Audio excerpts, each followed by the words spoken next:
जय श्री राधे कृष्णा। बहुत पुरानी बात है। उन दिनों आज की तरह स्कूल नहीं होते थे। गुरुकुल शिक्षा प्रणाली थी और छात्र गुरुकुल में ही रहकर पढ़ते थे। उन्हीं दिनों की बात है। एक विद्वान पंडित थे।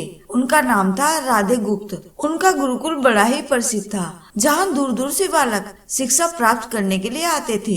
राधे गुप्त की पत्नी का देहांत हो चुका था। उनकी उम्र भी ढलने लगी थी। घर में विवाह योग्य एक कन्या थी, जिसकी चिंता उन्हें हर समय सताती थी।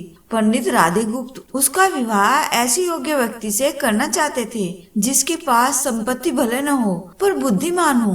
एक दिन उनके मन में विचार आया।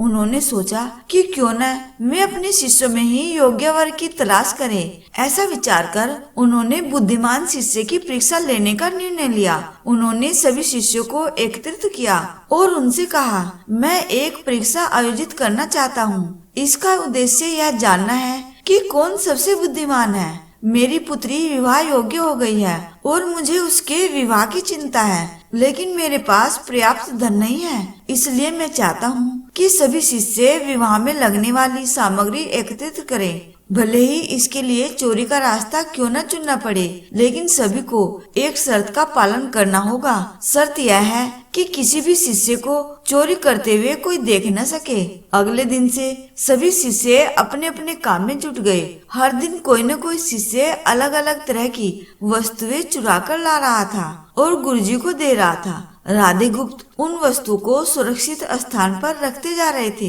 क्योंकि परीक्षा के बाद उन्हें सभी वस्तुएं उनके मालिक को वापस करनी थी। परीक्षा से वे यही जानना चाहते थे कि कौन सा शिष्य उनकी बेटी से विवाह करने योग्य है। सभी शिष्य अपने अपने दिमाग से कार्य कर रहे थे, लेकिन उनमें से एक छात्र रामास्वामी, जो गुरुकुल का सबसे होनहार छात्र था, चुपचाप एक वृक्ष के नीचे बैठा कुछ सोच रहा था। उसे सोच में बैठा देख राधे गुप्त ने कारण पूछा। रामास्वामी ने बताया, आपने परीक्षा की शर्त के रूप में कहा था कि चोरी करते समय कोई देख न सके, लेकिन जब हम चोरी करते हैं तब हमारी अंतरात्मा तो सब देखती है। हम खुद से उसे छिपा नहीं सकते।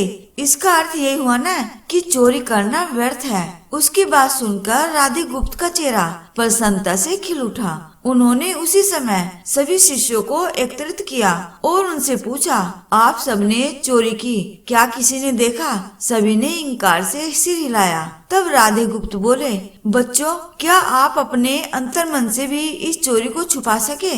इतना सुनते ही सभी बच्चों ने सिर झुका लिया। इस तरह गुरुजी को अपनी पुत्री के लिए योग्य और बुद्धिमान वर मिल गया। उन्होंने रामास्वामी के साथ अपनी पुत्री का विवाह कर दिया। साथ ही शिष्यों द्वारा चुराई गई वस्तुएं उनके मालिकों को वापस कर बड़ी विनम्रता से क्षमा मांग ली। तो इस कहानी से हमें यही शिक्षा मिलती है कि कोई भी कार्य अंतर मन से छिपा नहीं रहता और अंतर मन ही व्यक्ति को सही रास्ता दिखाता है। इसलिए मनुष्य को कोई भी कार्य करते समय अपने मन को जरूर टटोलना चाहिए, क्योंकि मन सत्य का ही साथ देता है। जय श्री राधे कृष्णा।